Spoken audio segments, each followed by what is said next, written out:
கிறிஸ்துவுக்குள் மிகவும் பிரியமான தேவ பிள்ளைகளே, பரலோகமான நிகழ்ச்சியின் மூலம் உங்களை சந்திப்பதில் என் இருதயம் கர்த்தருக்குள் மிகுந்த மகிழ்ச்சி அடைகிறது. இன்றைய பரலோகமன்னா கர்த்தரே உன் பலன்.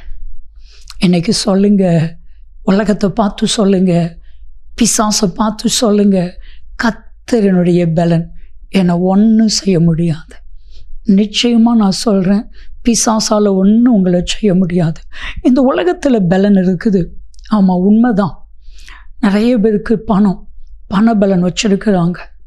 நிறைய பேருக்கு ஆட்கள் இருக்கிறாங்க, ஆள் பலம் வச்சுருக்கிறாங்க. நிறைய பேருக்கு அரசியல் பலன். இது எப்படின்னா பல பலன்கள் இருந்தால் கூட அந்த பலனை காட்டிலும் ஒரு உன்னதமான ஒரு பலன், அதுதான் கர்த்தருடைய பலன். இன்னைக்கு கர்த்தருடைய பலன் உங்கள் மேலே வந்து இறங்க போகிறது. ஆதியாகமம் 15:1 வாஸ்து பாருங்க. அபிராமுக்கு கர்த்தர் மகா பெரிய பலனாக இருந்தார். இன்னைக்கு நான் சொல்கிறேன், உங்களுக்கு கர்த்தர் மகா பெரிய பலனாக இருப்பா. அன்பானவர்களே, இன்னைக்கு ஏன் நம்மகிட்ட பலன் இல்லாமல் போகுது? அபிஷேகம் இல்லாததுனால தான் இந்த பலன் நம்மகிட்ட இல்லை. கவனிங்க, அபிஷேகத்தை பெறாமல் இருந்த பேதுரு சாட்சியாக நிற்பதற்கு பலன் இல்லை. ஒரு ஸ்திரீ கேட்கிறாள், நீ இயேசுவோடு இருந்தவன் தானே? மறுதளிக்கிறான் பேதுரு. சாட்சியாக நிற்பதற்கு பலன் இல்லை. அதே பேதுரு அபிஷேகத்தை பெற்ற பின்பு, கர்த்தருடைய வல்லமையை பெற்ற பின்பு, அப்போஸ்தலர் 3:15 ஜீவாதிபதியை கொலை செய்தீர்கள், தேவன் அவரை மரித்தோரிலிருந்து உயிரோடு எழுப்பினார் என்பதற்கு நான் சாட்சி, நாங்கள் சாட்சி. எங்கே இருந்து இந்த பலன் வந்தது? இந்த பலன் எங்கே இருந்து வந்தது?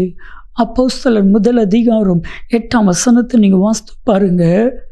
பரிசுத்த ஆவி உங்களிடத்தில் வரும் பொழுது நீங்கள் பலன் அடைந்து யூதேயாவிலும் எருசலேமிலும் யூதேயாவிலும் சமாரியாவிலும் உலகத்தின் கடைசி பரியந்தமும் எனக்கு சாட்சி சொல்வீர்கள்.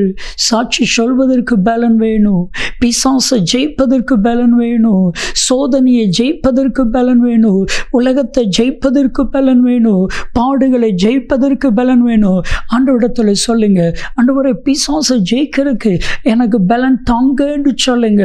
ஒரு விசேஷித்த பலத்தினால உங்களை கர்த்தர் நிரப்புவா. மாம்ச பலன் அல்ல, ஒரு உன்னதத்திற்குரிய பலத்தினால் கர்த்தர் உங்களை இடை கட்டி கொள்ளுவா. ஏன்னா பலவான்களை வெட்கப்படுத்தும்படி இந்த உலகத்தில் தேவன் பலவீனமானவர்களை தான் தெரிந்து கொண்டதாக வேதம் சொல்லுகிறது. 1 கொரிந்தியர் 1:27 வாஸ்து பாருங்க. இன்னைக்கு ஆண்டவரிடத்தில் சொல்லுங்க, எனக்கு பலன் வேணும் ஆண்டவரே, உங்கள் பலன் வேணும் ஆண்டவரே. என் அன்பு தெய்வ பிள்ளைகளே, கர்த்தர் உங்கள் கூட இருக்கிறாரு, அதுவே உங்களுடைய பலன். கர்த்தர் உங்கள் கூட இருக்கிறாரு. உங்கள் வலது பக்கம் 1000 பேரும், உங்கள் இடது பக்கம் 16,000 பேரும் வந்தாலும் அது உங்களை அணுகாது. ஏன்னா கர்த்தர் உங்களுடைய உன்னதமான பலன். நீங்கள் பெற்ற அபிஷேகம் உங்களுக்கு பலனாக இருக்கும். ஆண்டவரிடத்தில் கேளுங்க, எனக்கு ஒரு அபிஷேகம் தாங்க ஆண்டவரே. பிசாசை ஜெயிக்கக்கூடிய அபிஷேகம், பாவத்தை ஜெயிக்கக்கூடிய அபிஷேகம், சோதனையை ஜெயிக்கக்கூடிய அபிஷேகம், பலத்தை எனக்கு தாங்க.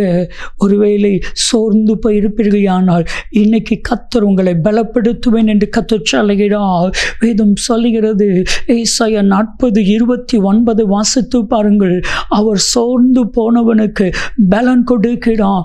இன்னைக்கு ஆண்டவரிடத்தில் கேளுங்க, எனக்கு பலன் வேணும் ஆண்டவரே. இந்த முழு வேதாகமத்திலையும் ரொம்ப பலமுள்ள ஒரு மனிதனாக இருந்தது சிம்சோன். பெலிஸ்தியருடைய அதிபதிகள் தெலீலாளிடத்தில் போய் தெலீலாய் பார்த்து சொல்கிறாங்க, நாங்கள் ஆளுக்கு 1100 வெள்ளிக்காசு உனக்கு தரோம்.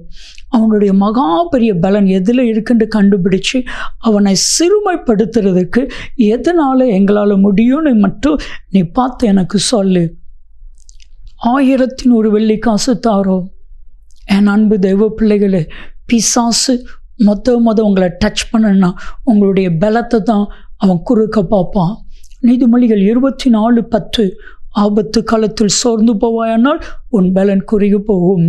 சோர்ந்து போகாதீங்க, கர்த்தர் உங்களுக்கு மகா பெரிய பலனாயிருப்பா. ஜெபிக்கலாமா?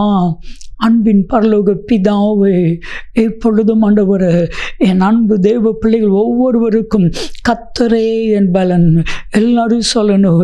மற்றவங்களுக்கு உலக பலன் இருக்கிறது, மாம்ச பலன் இருக்கிறது, பண பலன் இருக்கிறது, அரசியல் பலன் இருக்கிறது, செல்வாக்கு பலன் இருக்கிறது. ஆனால் எனக்கு கர்த்தரே பலன் என்று சொல்லி அப்படி செய்கிறதற்காக நன்றி, நன்றி ராஜா. இயேசு கிறிஸ்துவின் நாமத்தில் ஜெபிக்கிறோம் ஜீவனுள்ள பிதாவே. ஆமென், ஆமென். கர்த்தரே என் பலன். நன்மையும் கிருபையும் ஆசீர்வாதங்களும் நிச்சயமாய் உங்களை தொடரும்.